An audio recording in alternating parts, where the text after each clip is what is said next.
Bonjour Daniel Cohen, ravi de vous recevoir ce matin sur LCI pour faire un point avec vous. Vous êtes président de l'école d'économie de Paris. C'est le dernier jour du quinquennat Macron 1. Ce soir à minuit 1 seconde débute le second. De quelle politique économique la France a-t-elle besoin compte tenu de la conjoncture, de la situation et peut-être de ce qu'ont dit les Français évidemment dans la présidentielle? Vous allez nous éclairer. Mais d'abord, un mot de ce temps suspendu. Qu'est-ce qui vous frappe, là, aujourd'hui, 3 semaines après l'élection d'Emmanuel Macron? L'absence d'état de grâce, de débat, la liste des investitures qui égrène les journées?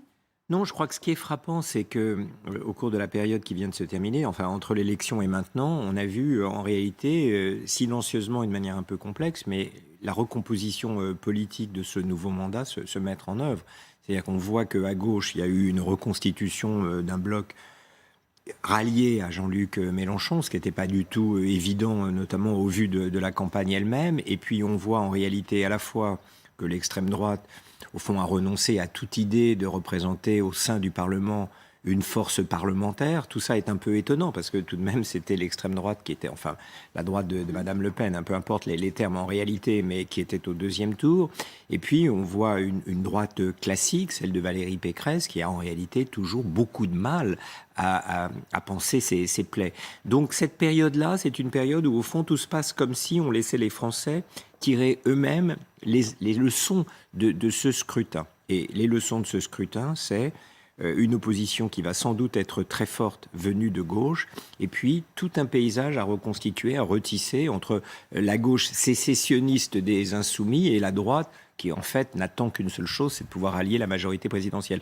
Donc c'est vraiment une lecture très politique, mais je crois qu'il voilà, fait écho à... On ne sait pas trop ce qui se passe. Il y a eu une victoire de Macron, mais on n'arrive pas à mettre un nom sur ce qu'elle représente, parce que tout simplement, la recomposition politique, on va la voir dans les jours qui viennent avec le Premier ministre, la Première ministre et le gouvernement. C'est là qu'on verra où Macron a décidé de mettre le centre de gravité de son prochain gouvernement. Oui, parce que en fait, vous pensez que ce qui se passe maintenant, qui est très différent, vous l'avez très bien décrit, de ce qu'on a vu à la présidentielle, est plus structurant pour l'avenir du paysage français? Oui, sans doute, c'est exactement. Que le résultat en volume, si je puis dire, en proportion de la présidentielle. Oui, c'est vraiment la vie politique française du prochain quinquennat qui est en creux en train de se mettre en place. Je pense que le rêve pour Emmanuel Macron, ce serait l'extrême gauche, une gauche radicale prend la place de l'extrême droite, ça ne le gênerait pas du tout.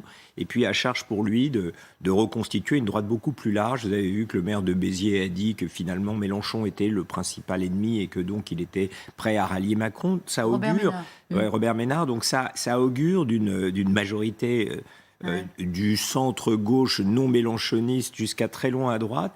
Et tout ça, c'est compliqué à retisser, tous ces liens, parce que ce sont des gens qui, a priori, étaient censés se détester. Donc je pense que c'est tout ça que les Français comprennent très bien qui est en train de se mettre en place. Alors, avec ce fond de sauce, encore une fois, vous avez très bien décrit. Emmanuel Macron a semé des petits cailloux. Il a notamment promis une nouvelle méthode de gouvernance. S'il vous avait demandé, en fonction de ça, de décrire sa fiche de poste, voilà, ce serait quoi ? C'est quoi une nouvelle méthode ? Elle est impossible, ça, la fiche de poste, parce que c'est pour ça que, entre autres choses, même s'il y a évidemment une dimension tactique, de laisser le temps à cette recomposition et puis aussi de raccourcir le délai entre la nomination du nouveau gouvernement et les législatives, on voit bien qu'il y a aussi, bien entendu, une part de calcul. Mais la fiche de poste est impossible parce qu'il faut à la fois séduire cette gauche modérée qui ne va pas se rallier à Mélenchon. Ça, c'est un potentiel pas très important, mais c'est peut-être 3-4%, c'est toujours bon à prendre. Aller assez loin à droite pour terminer le travail qui a été entamé pendant la présidentielle avec ce score très mauvais de Valérie Pécresse. Et puis, au-delà de ça, qui est déjà une équation politique compliquée, il faut quelqu'un ou quelqu'une capable de gagner les législatives, donc a priori... Là, vous parlez du Premier ministre. Je parle du Premier ministre, oui, mais mais c'est un peu ça qui est en train de se jouer dans les équations. Et puis, quelqu'un qui doit gagner les législatives, mais qui, au lendemain matin du jour où cette personne a gagné les législatives, redevient un grand directeur de cabinet sur le modèle de Castex. Donc, il faut... Et Philippe gagner les élections législatives et Castex après être capable de travailler. Donc ça n'existe pas en réalité. Quelqu'un que soit et de gauche et de droite capable de gagner les élections et ensuite de ne plus les gagner, ça n'existe pas. Donc de toute façon, il y aura des surprises dans un sens ou dans l'autre, mais la quadrature du cercle, a priori, est impossible. Et la nouvelle méthode de gouvernance, alors pour Emmanuel Macron, qu'il doit faire, lui? La nouvelle méthode de gouvernance, elle est très compliquée parce qu'il s'agit en réalité, silencieusement et sans le dire, de renoncer au fond aux attributs que la Ve République donne au président de la République. Alors il y a le phénomène Macron lui-même qui a été souvent commenté, qui est vertical, jupitérien, qu'il a revendiqué, mais il y a surtout cette Ve République qui fait que tout d'un coup, à supposer qu'il y ait une majorité aux législatives, quelqu'un, un homme, une femme, a tout d'un coup tous les pouvoirs. Sans contestation possible. Ça n'existe nulle part au monde. Dans le monde, enfin, ça existe dans les autocraties évidemment, mais dans aucun des mondes démocratiques que nous connaissons, que ce soit les États-Unis eux-mêmes, où le président a face à lui un congrès très fort, que ce soit le Royaume-Uni, où l'opposition est très forte, toujours à l'affût et capable de prendre le pouvoir à l'élection qui suit, que ce soit dans les démocraties parlementaires comme l'Allemagne ou le nord de l'Europe, jamais quelqu'un ne dispose d'autant de pouvoir que le président de la République, qui les a tous en réalité. Donc c'est compliqué de se dessaisir d'un pouvoir que la Constitution veut donner. Il faut impérativement qu'il le fasse. Pour les 5 ans qui viennent. Donc il faut impérativement qu'il le fasse. Et je pense que une manière de le faire, au-delà de tout ce qu'on raconte à chaque fois et qui ne se passe jamais, c'est-à-dire donner plus de pouvoir au Parlement, il faut qu'il en donne, il faut qu'il écoute le résultat des commissions parlementaires, mais la grande échéance pour lui maintenant, c'est le dialogue social. C'est vraiment la priorité, parce qu'on va en parler dans un quart de seconde, l'inflation et la question des salaires, etc., est évidemment la question centrale. La question des retraites, qui pourrait devenir le thème décisif de la campagne entre la retraite à 65 et la retraite à 60, si c'est ça les termes du débat qu'on proposera aux Français. J'espère que ça sera un peu plus subtil que ça quand même, mais tout ça, de toute façon, passe par la case négociation sociale. La France a impérativement besoin, pour traverser cette zone de tempête, qu'on se retrouve autour d'une table, qu'on décide d'une nouvelle méthode. Or, quand Macron a été élu, en réalité, il avait un tropisme qui était très favorable aux négociations d'entreprise. Elles sont utiles, naturellement, mais elles ne sont pas adaptées à une crise comme celle qu'on connaît. C'est une crise macroéconomique, c'est une crise importée, c'est une crise à laquelle il faut répondre collectivement. Il faut qu'on sache quelle sera la part des augmentations de salaire, des baisses d'impôts, quel sera le contrat social qu'on est capable de mettre en place face à cette crise. On ne peut pas le faire de son bureau, il y a besoin de solliciter toutes les forces sociales. C'est quoi une grande conférence sociale? Ça prend quelle forme? D'abord, enfin considérer les corps intermédiaires. Voilà, bien entendu, c'est ça. C'est d'abord un état d'esprit, c'est prendre au sérieux cette question que ça ne se réglera pas, la période qu'on traverse, à la fois économique et sociale, et aussi eu égard aux grands enjeux que sont quand même la question des retraites. Ça ne peut pas se régler dans un bureau. Il y a besoin de s'entendre, de trouver des points d'équilibre. Après, la forme spécifique, ça peut être des grandes négociations d'ensemble. En général, ça ne va pas très loin quand c'est comme ça, mais il faut trouver une philosophie. Est-ce que c'est les accords de branche qui vont s'imposer dans ce pays? Est-ce que c'est ça qu'on va favoriser? On n'a pas eu de discours de la méthode sur la manière en France d'arriver à articuler ce dialogue. Et à votre avis, ce sera visible dès le début? Si dès le début, il ne donne pas cette impulsion-là, c'est foutu? Bien sûr, il faut qu'à la rentrée, ce soit bien préparé, qu'on sache exactement la fiche de poste. Peut-être, moi, s'il avait vraiment beaucoup d'ambition sur tout ça, mais je pense qu'en réalité, il n'aura pas tellement de choix, je mettrai tout sur la table. Je mettrai sur la table la réforme des retraites, je remettrai sur la table la hausse des salaires, qui est évidemment inéluctable, avec des inflations là, qui vont caracoler à 5%. Et on ne va pas laisser comme ça les salaires filer, mais de quelle manière, quelle priorité, quel correctif?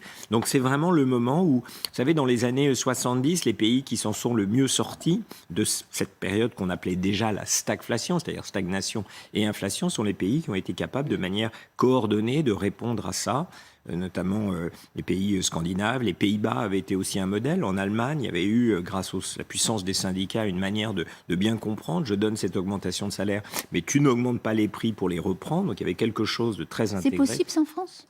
C'est possible en France, on n'a jamais véritable... C'est le secteur privé, l'État n'a aucun poids. Et les entreprises ne peuvent pas forcément le faire. Donc, c'est pour ça qu'il y a besoin d'un discours de la méthode. Peut-être qu'en France, c'est les accords de branche qui sont adaptés. C'est-à-dire, est-ce que les boulangers, la restauration, etc., va procéder à des augmentations de salaire? Ils doivent le faire. Mais ils l'ont déjà un peu fait. Il y a eu des négociations, mais l'inflation est telle que c'est déjà, c'est pour ça. C'est déjà neutralisé sur la fiche de paye des salariés. Voilà, c'est pour ça. Donc, il faut qu'on se réunisse pour dire quelles sont les progressions qu'on est capable de faire au niveau de notre branche pour que ça se fasse de manière harmonieuse, sans que ça se traduise à l'instant d'après par des hausses de prix qui, si tout le monde le faisait, ramèneraient à la case de départ et obligeaient de recommencer. Donc il faut un consensus national avec les entreprises, les industriels, les chefs, les employeurs. Il n'y a pas besoin et l'État ? il n'y a pas besoin que ce soit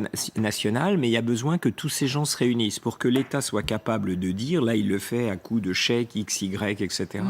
Donc il faut qu'on puisse dire, voilà, dans ce secteur, il n'en faudrait pas autant qu'il y a maintenant, mais disons qu'il y a 3 ou 4 grands secteurs qui comptent. On va procéder à cette hausse de salaire.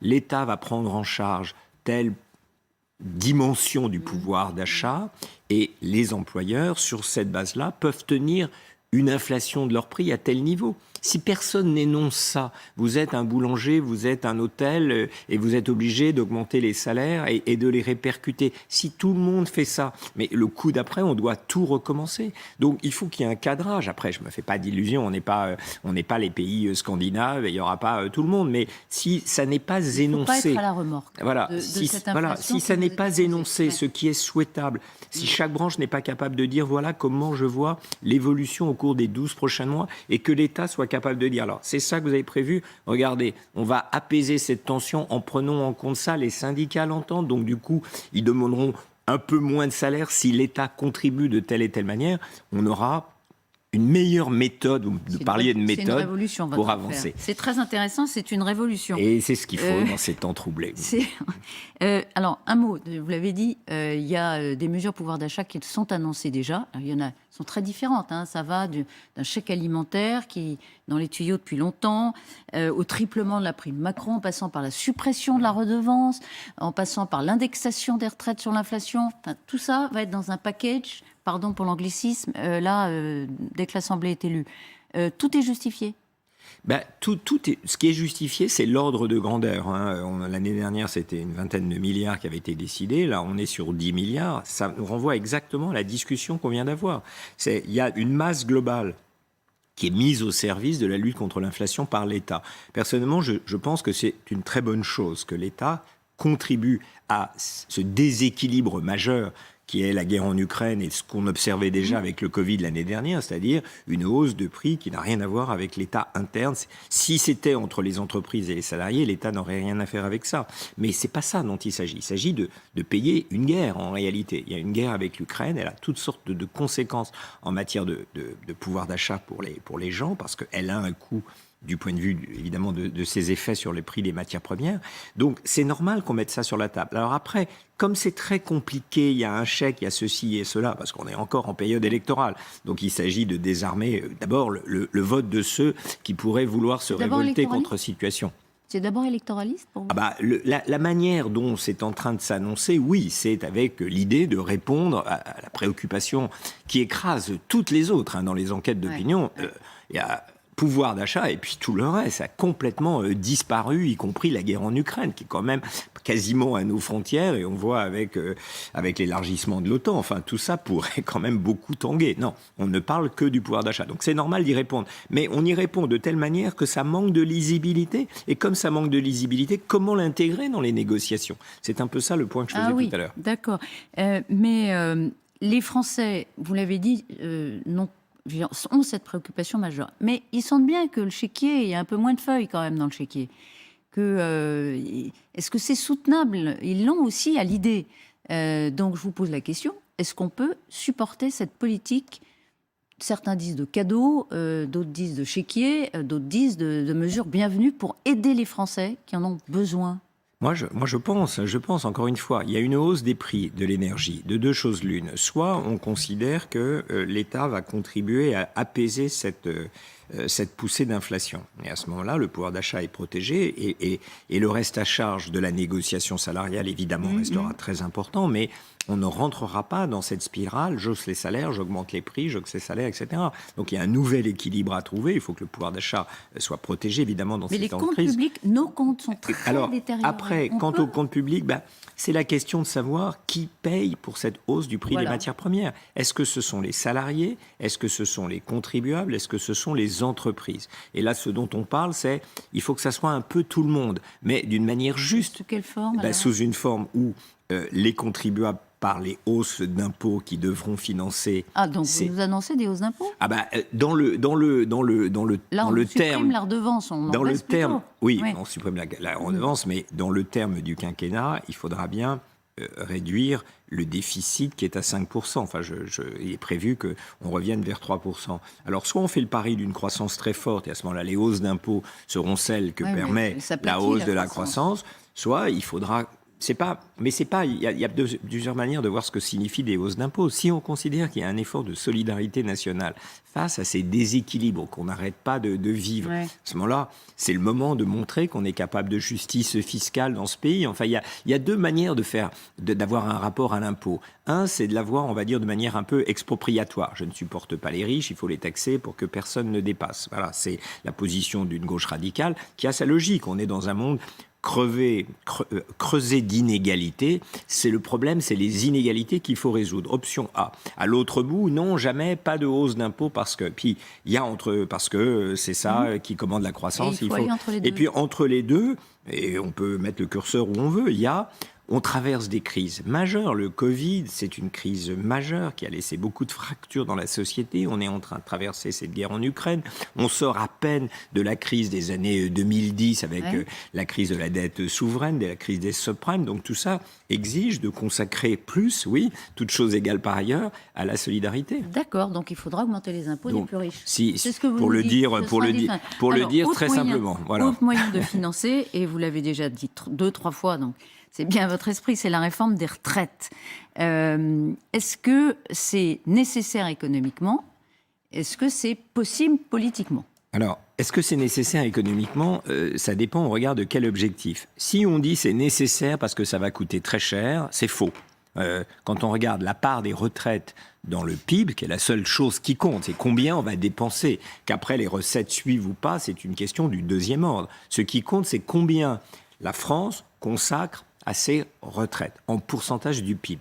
Les prévisions du COR, du Centre d'orientation des recherches, des retraites, pardon, tropisme par ailleurs, sur l'horizon des 50 prochaines années, c'est qu'il n'y a aucun problème. Les dépenses ne cessent de baisser. Même en prenant toutes les retraites, celles de la fonction publique, en prenant tout ce qu'on voudra, la part des retraites va passer le financement est assuré. Un gros 14, presque 15%, ça va descendre à 11 selon certains scénarios. Bon, donc c'est pourquoi Oui, mais c'est important. Pourquoi ça descend alors même que les coefficients démographiques sont inverses, qu'il y a de plus en plus de personnes retraitées par rapport aux actifs, parce que l'ensemble des mesures qu'on a prises va se traduire par une paupérisation relative des retraités par rapport au point de départ d'aujourd'hui. C'est-à-dire que ce qui est prévu, c'est qu'avec toutes les réformes qui ont déjà été votées, avec la désindexation des retraites par rapport à la croissance des salaires, avec les 25 meilleures années, avec un allongement déjà prévu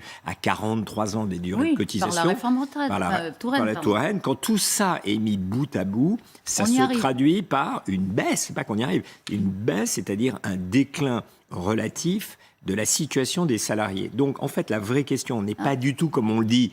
Il faut être capable de financer les retraites. Elles le sont. Peut-être pas par les cotisations, mais en tout cas, encore une fois, du point de vue des dépenses, la trajectoire est tout à fait inverse au cri d'orfraie qu'on pousse. La question, c'est comment revaloriser les retraites des gens. Et ça, revaloriser les retraites des gens, ça peut prendre vraiment plusieurs formes. Mais dire « je vais allonger l'âge auquel on va partir » n'est pas la bonne méthode, puisque ça revient à dire que les gens qui sont partis à 20 ans travailler vont cotiser davantage que les gens qui sont partis à 23 ans. C'est ça ce que ça veut dire, les mesures d'âge. Donc, si des mesures doivent être prises, c'est des mesures sur la durée de cotisation. C'est pas donc, des pas mesures bouger l'âge légal de la retraite. Je résume, pardon, parce qu'on arrive à la fin de l'interview. Oui. Pas bouger. Vous dites que économiquement, c'est pas nécessaire. C'est nécessaire au regard d'un autre objectif que celui qui est annoncé, à savoir financer pour que les retraités vivent bien, augmenter le minimum vieillesse, etc.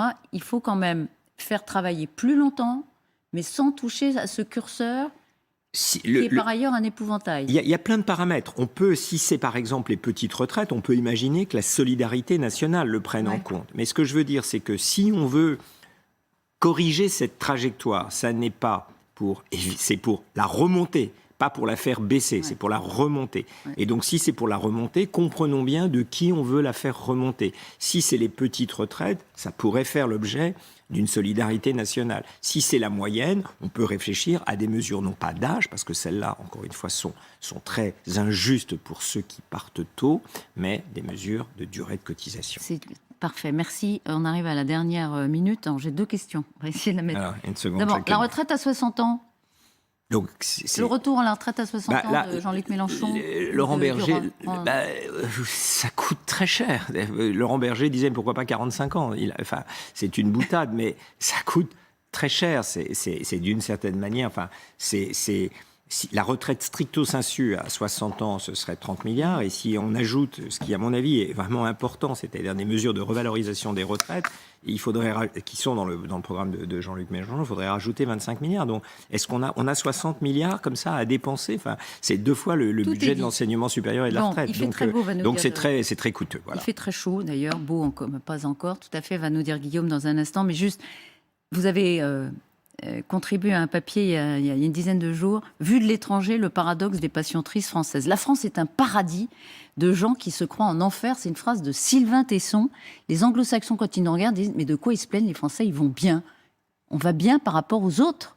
Même si nous, on ne se sent pas bien. » Si on ne se sent pas bien, c'est qu'on ne va pas bien. Hein. Il ne faut pas arrêter de dire, arrêtez de vous plaindre. Il y a quelque chose qui ne va pas en France. Ce qui ne va pas en France, c'est un peu la somme de toutes les choses dont on vient de parler. C'est-à-dire que les Français ne sont pas heureux en France. Ils ne sont pas heureux en France parce qu'ils ne sont pas contents en réalité de leur régime politique. Ils n'aiment pas cette 5e République. Ils ne l'aiment plus. Ils n'aiment plus avoir ce sentiment qu'une personne commande leur destin. Ils n'aiment pas cette idée que c'est chacun pour soi. C'est-à-dire qu'il n'y a pas ce bain social dans lequel on pourrait se sentir protégé, renforcé par les négociations. Enfin, tout ce dont on vient de parler et dont vous disiez vous-même, mais ça s'est jamais fait, ça ne se fera pas, etc. C'est ça la cause du malheur français. Les Français n'arrivent pas à faire société au sens épais qu'on doit donner à ce sens. Message à Emmanuel Macron, s'il veut laisser une trace pour que les Français se sentent nation, fassent nation, il y a du boulot. Et une révolution interne à opérer. Merci infiniment Daniel Cohen d'avoir été ce matin sur LCI. Dans un instant, le temps avec Guillaume.